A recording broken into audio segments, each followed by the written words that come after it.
Hello everyone, I welcome you to Achilinks Travel Consultancy.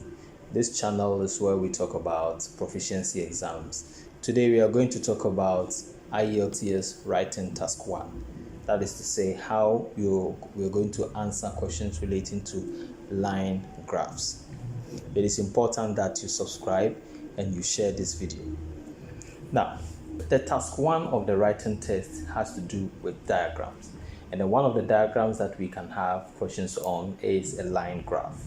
Now, one thing that we must do, don't forget that we try as much as possible to structure our write-up into 4 paragraphs. Definitely, we write an introduction, we write a summary or overview, then the 2 remaining paragraphs will serve the detailed description.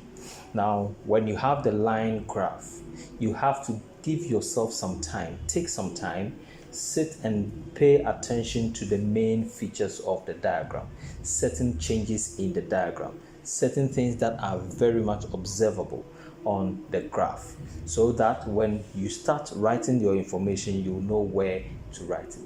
Things that we must pay attention to, things that we have to be very mindful of, is that we shouldn't describe the lines separately in a line graph.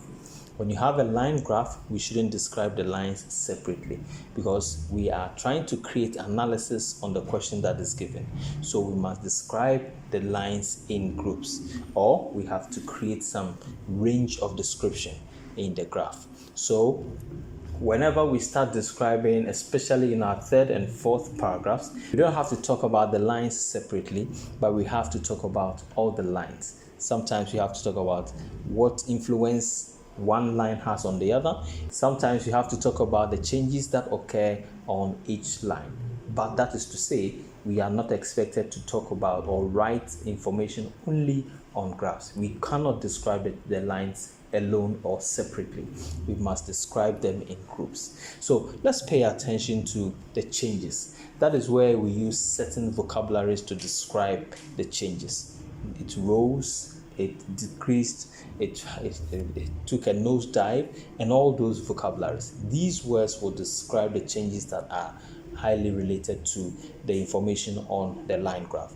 Don't forget, line graphs are not described separately in the various lines. You describe all the lines together. So if you have a line graph where you have 2 lines, you have to describe these 2 lines simultaneously. And then if you have a line graph that has 4 different lines on one graph, you can decide to describe 2 lines in a paragraph and the other 2 lines on the other paragraph. But it is important and pay attention to how each of these lines are relating to each other and then the changes that occur. Talk about all of these 4 lines in a paragraph or in 2 paragraphs. So let's be mindful of the things we say, things we write on line graphs. So if the lines shows maybe years, you have maybe from 1920 to maybe 2000, you can't have time to talk about each and every year or mention each and every year, but you can have time to talk about the ranges between 1999 to 2002. That is the form, or that is how you have to describe your lines, but not to say you talk about each and every year or each and every line separately, because you may not have the time. Don't forget, we are spending 20 minutes on the task 1 and we are writing 150 words. Now, we must start describing our information in details by making comparison in the graph, or making comparison among the lines that we have in the graph. So that is why I stated, and I want to state again, don't describe the lines separately. You have to talk about all the lines in your detailed description.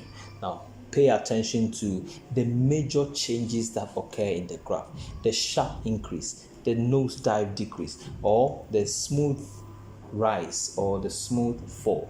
All of these changes can be identified when you look at the graph and then when you describe the graph.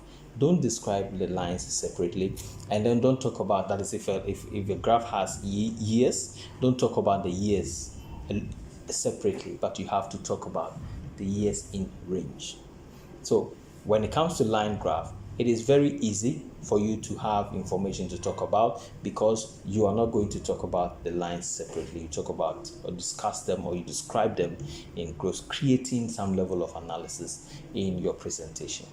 Please subscribe to our channel and then log on to our website www.achilinks.com and send us email info@achilinks.com. Just connect with us anytime. I'll bring you more videos and we'll discuss more about Ielts and its related topics. Until then, let us read right, let us speak right, let us write right, and make sure we listen right. Have a wonderful time and thanks for watching.